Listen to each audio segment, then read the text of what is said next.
What's up, HQties? I'm Sarah Pribis, and this is HQ, the live trivia game show where you can win some real dollar bills. We had quite a game this afternoon. Look, I'm going to level with you. Maybe, just maybe, I would have tapped Flimsy Taco too.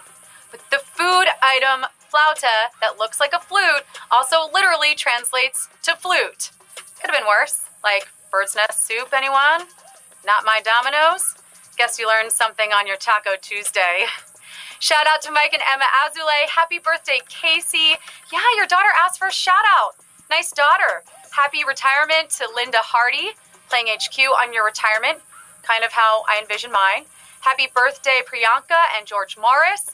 Happy birthday to Allie and James Rubin. Gotta send some love to Melissa and Jill Weiss, mom and daughter playing together. I love it. We got a ton of people here tonight. Over 900,000 of you. Maybe you're at a bar taking a break from that Raptors-Cavaliers game. Maybe you're having a cozy night in. But most importantly, you're here with me. And you're ready to get started, so let's do it. You're going to have to answer 12 questions. You get 10 seconds for each. You answer correctly and you'll win or split tonight's prize, which is $5,000. 5,000 biggins. That is a lot of money. You're going to be able to afford a lot of flautas with that money. Too soon? All right, Q1. Michael Jackson was known as the king of what? Breakfast, pop, or Bahrain? King of what? Michael Jackson had been a massive star for years, but he only became the king after asking MTV in a 1991 memo to call him the king of pop. Pop is your answer here at Q1. 937,000 of you got that. You know your Michael, like I know my Britney, princess of pop. And we got Q2. According to old superstition, in order to avoid a jinx, you should knock on what? Wood, your neighbor's window, or the Mona Lisa. You're hoping something good will happen, like winning HQ. You'll want to knock on this. Maybe you're knocking on it now. And if you are, you're knocking on wood. Wood is what gives you that little bit of luck. 923,000 of you got that.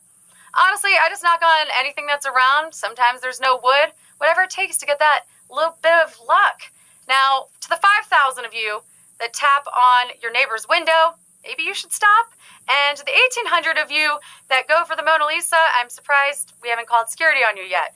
All right, we're on a roll here. Geography up next. What is the name of the imaginary line at 0 degrees latitude? Prime meridian, equator, or Tropic of Capricorn? First two questions down. Getting into it now with some geography. Do you like these geography questions? You can just look it up on a map. And the correct answer is equator. Equator here at Q3. 790,000 of you got that. If you picked meridian, like 109,000 of you, you were thinking longitude, and Tropic of Capricorn is an imaginary circle in the southern hemisphere. Let's talk cars. The arrow next to the gas gauge on a car dashboard is designed to point to what? Oil gauge, filler cap, or trunk. Let me tell you, I learned about this today too. I don't really like driving. This might get me to want to do it more. Because the correct answer is filler cap. How cool is that? It's the filler cap. And how many of you knew that? 567,000 of you did. So the arrow next to the gas gauge tells you what side of your car accepts gas. It's often on the passenger side in Europe and the US, but Japan usually uses the driver's side. This is going to save you a lot of time and energy, which I am all for. Q5.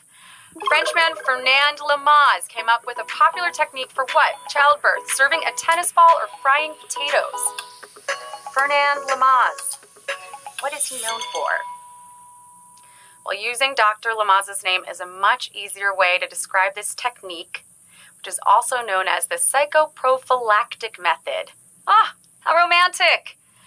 The correct answer is childbirth. Yes, 421,000 of you got that. You know what this is. Lamaze had that breathing technique that I'm not going to demonstrate for you because I don't want to freak you out right now. Here's Q6. If you filed an extension on your individual U.S. tax return this year, when is your new deadline? October 15th, August 15th, or June 15th? Well, this is one time it pays to procrastinate. Am I right, procrastinators?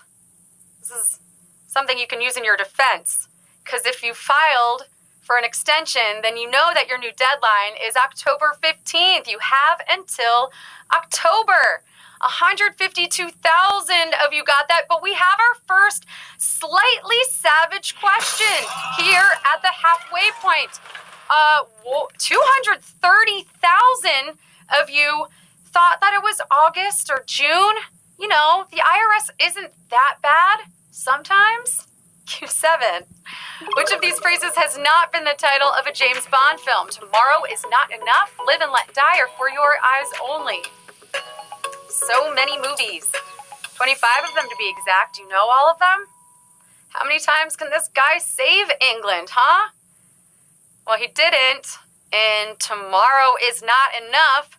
Is this savage? No, you got this. We got a lot of James Bond fans here. You weren't tricked by our mashup. 91,000 of you. Yeah, we mashed up Tomorrow Never Dies and The World Is Not Enough, and it didn't fool you. It's not a real movie. Q8. Which of these nations shares a border with Italy? Serbia, Slovakia, or Slovenia? I mean, who wouldn't want to share a border with Italy? Access to all that wine and pasta and leather goods. And the lucky nation is Slovenia. Slovenia it is here at Q8. 39,000 of you got that. Yeah, once a part of Yugoslavia, you can get to Slovenia by traveling east from Venice. Well, maybe you're not traveling and you've been inside watching your old Saturday morning cartoons, so you might like this next one. What classic cartoon character's catchphrase refers to a dish of corn and lima beans? Sylvester the Cat, Popeye, or Mighty Mouse? You got a sailor, a mouse, and a cat. Which one is it going to be? I love that several of these involve vegetables, teaching veggies at a young age. Popeye ate his spinach. And Sylvester the Cat said, suffer and succotash. Succotash, yes, Sylvester the Cat. 26,000 of you are one step closer to winning. Suffer and succotash was also occasionally stolen by Daffy Duck. Litigation between the two is pending. Q10. Which of these prizes did author Annie Proulx not earn for Brokeback Mountain? Pulitzer, National Magazine Award, or O. Henry? I imagine the best prize is people actually reading it. That's got to feel good. And then turning it into a major motion picture starring two amazing actors. But there are other prizes too. Pulitzer is your answer here at Q10. 9,524 of you got that, but I'm feeling for the 16,000 of you that got out on this. It was tricky. Don't feel bad, because Prue has won all of these, but the shipping news is the one that won the Pulitzer. Q11, you're almost there. The 1980 U.S. hockey team won the gold medal by defeating which country in the final game? Finland, Canada, or Soviet Union? NHL's got round 2 tonight, so we're staying on theme. You can always trust HQ to be current. And the correct answer is Finland. It's Finland.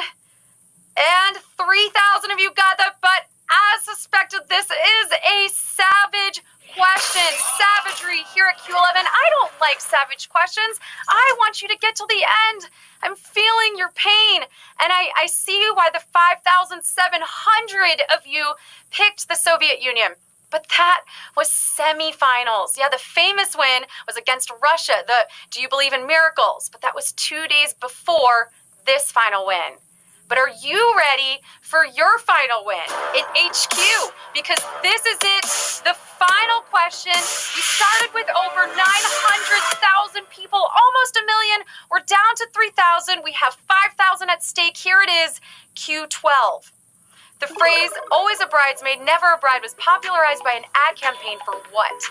Detergent, lingerie, or mouthwash? Detergent, lingerie, or mouthwash? It's kind of hilarious.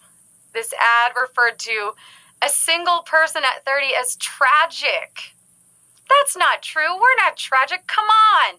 We all know what single at 30 is. It's fabulous. Always a bridesmaid, never a bride, was part of an ad campaign for Listerine mouthwash back in 1925. We have 1,791 winners. Welcome to the leaderboard.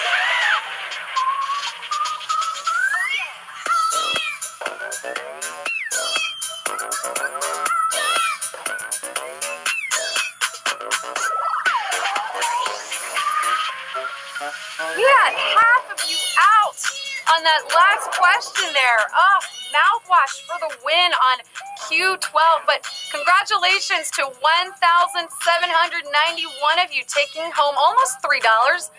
Bape Dad, I know you love your Simpsons references. I can see that. Sabello Calbis, maybe I butchered that, and I'm sorry. I'm only human. Joss BH, congratulations. You're a winner. Is this your first time winning HQ? And Favoritist. I can't pick favorites, but I love that your username is Favoritist. I mean, this must be your favoriteest game of HQ because you just won. Wow, that game was very cleansing for me. I hope it was a good one for you too. But if not, I'm sure I'll hear about it. I'm Sarah Pribis. Say hi. Let's be friends. I really do want to get to know you. If you didn't get it tonight, come back tomorrow for 2 more chances to win, starting at 3 p.m. Yeah, we're giving away another $5,000. That's money for your knowledge. It's a pretty good deal. Thank you so much for spending your night with me. Have a great one. Bye.